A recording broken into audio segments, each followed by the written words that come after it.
கர்த்தருடைய பரிசுத்தமான நாம மகிமைப்படுவதாக.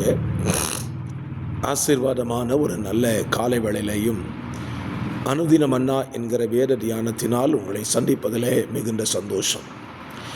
கிருபையாய் கர்த்தர் கூட்டி கொடுத்த நல்ல நாளுக்காக கர்த்தரை துதிப்போம். இந்த நாளை தேவன் நமக்கு தந்ததற்காக கர்த்தருக்கு நன்றி பலி செலுத்துவோம். இந்த நாள் மார்ச் மாதம் 18ஆம் தேதி செவ்வாய்க்கிழமை காலவேளை. இந்த காலவேளை தியானத்திற்காக லேவியராகமம் 8ஆம் அதிகாரத்தை தியானத்துக்கு எடுத்துக்கொள்வோம்.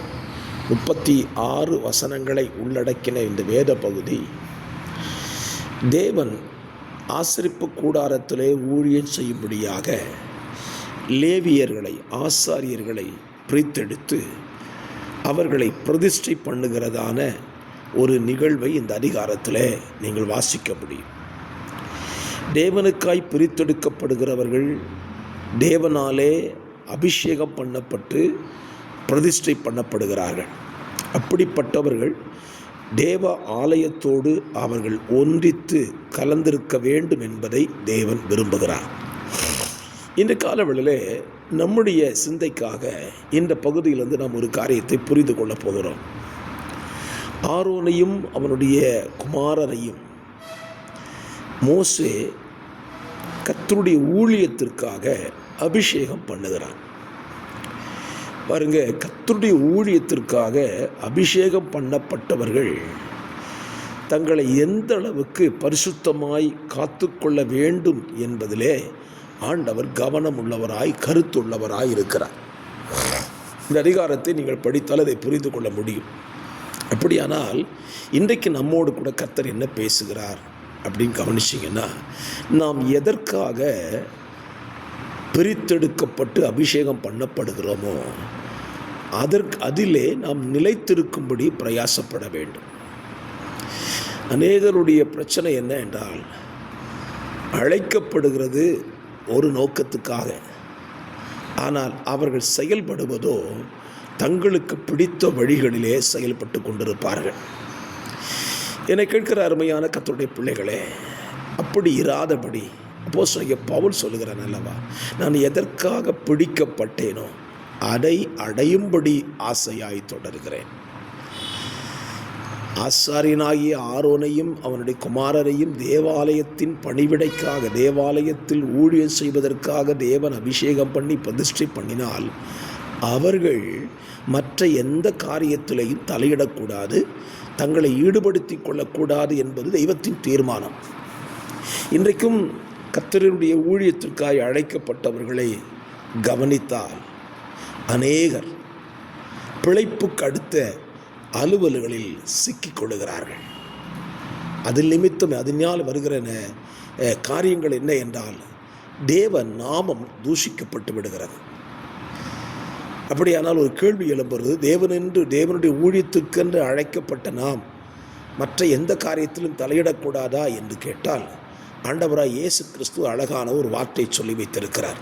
கலப்பையின் மேல் கை வைத்துவிட்டு பின்னிட்டு பார்க்கிற எவனும் தேவ ராஜ்யத்திற்கு தகுதியானவன் அல்ல என்றும் சொல்லி வைத்திருக்கிறார்.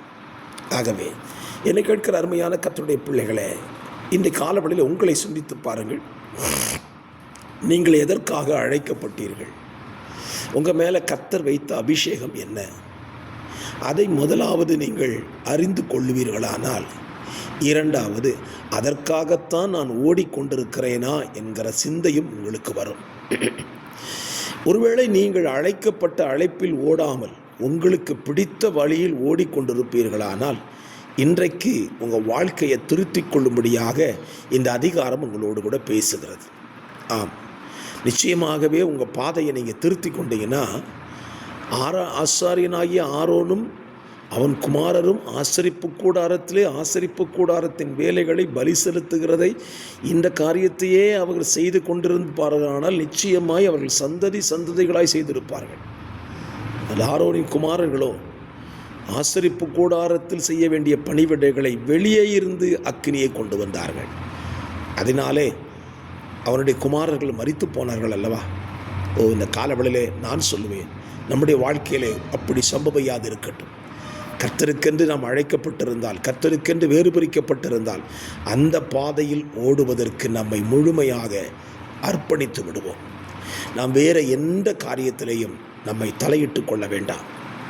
உலகத்தின் காரியங்களிலேயோ, உலக வேலைகளிலேயோ, அல்லது தேவனுக்கு அடுத்தது இல்லாத எந்த காரியத்திலேயும் நாம் தலையிடாதபடி நம்மை விடுவித்து கொண்டால் நமக்கு அது எத்தனை ஆசீர்வாதமாக இருக்கும் தெரியுமா? ஆகவே உங்களை தேவன் எதற்காக வேறு பிரித்தார், வேறு பிரித்து உங்களை எதற்காக அபிஷேகம் பண்ணினார் என்பதை இந்த காலவெளியில் சற்று உணருங்கள். அந்த பாதைக்கு நீங்கள் இந்த காலவெளியை திரும்பி விடுங்கள் என்று சொல்லி கர்த்தருடைய நாமத்தினாலே உங்களுக்கு ஆலோசனை சொல்லுகிறேன். ஜெபிக்கலாம். பரிசுத்த பிதாவே, இந்த காலவெளியில் தந்த நல்ல சிந்தையின்படி எங்கள் மேலே என்ன அபிஷேகம் இருக்கிறது என்பதை புரிந்து கொண்டு அதற்காய் செயல்பட உடைய பிள்ளைகளுக்கு அனுக்கிரகம் செய்யுங்க. இரட்சகராம் இயேசுவின் நாமத்தில் ஜெபிக்கிறேன் நல்ல பிதாவே. ஆமேன், ஆமேன், ஆமேன்.